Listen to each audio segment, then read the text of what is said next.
Starting in 5 seconds.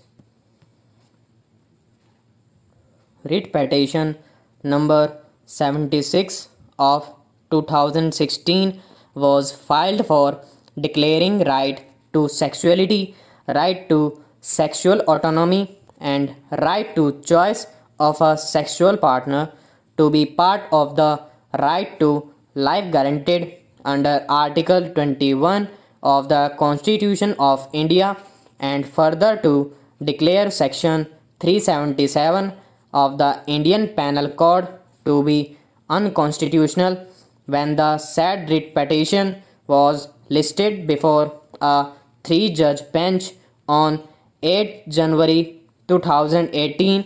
The court referred to a two-judge bench decision rendered in Suresh Kaushal, wherein this court had overturned the decision rendered by the division bench of the Delhi High Court in Naz Foundation. It was submitted by Mr. Arvind Datar, learned senior counsel, appearing for the writ petitioners on the sad occasion that the two-judge bench in Suresh Kaushal had been guided by social morality leaning on majoritarian perception, whereas the issue in actuality needed to be debated upon in the backdrop of constitutional morality.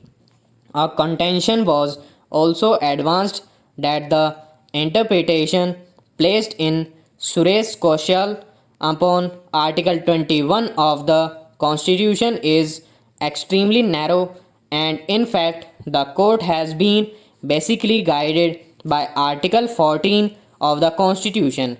Reliance was placed on the pronouncement in Nalsa case, wherein this court had emphasized on gender identity and sexual orientation. Attention of this court was also invited to a nine-judge bench decision in K.S. Swamy and another versus Union of India and others, wherein the majority speaking through Chandrachud J has opined that sexual orientation is an essential component of rights guaranteed under the Constitution, which are not formulated on majoritarian favor or acceptance. Cole J, in his concurring opinion, referred to the decision in Mosley vs. News Group Newspaper Limited to highlight that the emphasis for individuals' freedom to conduct his sex life and personal relationships as he wishes, subject to the permitted exceptions, countervails public interests. The further submission that was advanced by Mr. Datar was that privacy of the individual having been put on such a high pedestal and sexual orientation having been emphasized in the Nalsa case, Section 377 IPC cannot be construed as a reasonable restriction, as that would have the potentiality to destroy the individual autonomy and sexual orientation. It is an accepted principle for interpretation that a provision does not become unconstitutional merely because of abuse. Appreciating the said submissions, the three-judge bench stated that certain other aspects need to be noted. Section 377 IPC uses the phraseology carnal intercourse against the order of nature. The determination of order of nature is not a constant phenomenon. Social morality also changes from age to age. The law copes with life and accordingly change take place. The morality that public perceives the constitutional may not conceive of. The individual autonomy and also individual orientation cannot be changed unless the restriction is regarded as reasonable to yield to the morality of the Constitution. What is natural to one may not be natural to the other, but the said natural orientation and choice cannot be allowed to cross the boundaries of law, and as the confines of law cannot temper or curtail the inherent right embedded in an individual under Article 21 of the Constitution. A section of people or individuals who exercise their choice should never remain in a state of fear.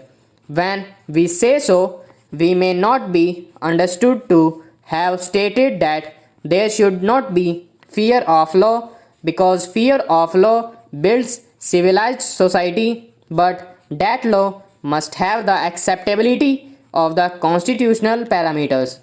That is the litmus test. It is necessary to note in the course of hearing on a query being made, and Mr. Dattar very fairly stated that he does not intend to challenge that part of Section 377 which relates to carnal intercourse with animals, and that a part he confines to consenting acts between two adults.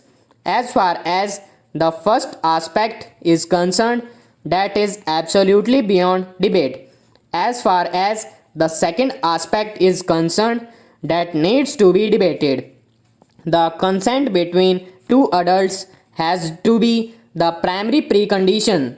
Otherwise, the children would become prey, and protection of the children in all spheres has to be guarded and protected.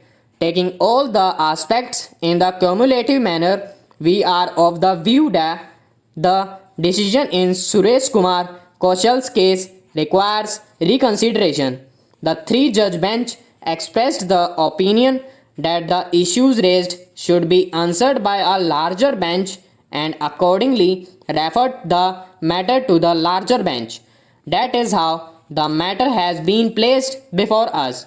We have heard the Mr. Mukul Rohtagi, learned senior counsel, assisted by Mr. Saurabh Kirpal, learned counsel, appearing for the petitioners in writ petition number 76 of 2016, Mrs. Jaina Kothari, learned counsel for the petitioner in writ petition number 572 of 2016, and Mr. Arvind P. Dattar, learned senior counsel for the petitioner in writ petition number 88 of 2018.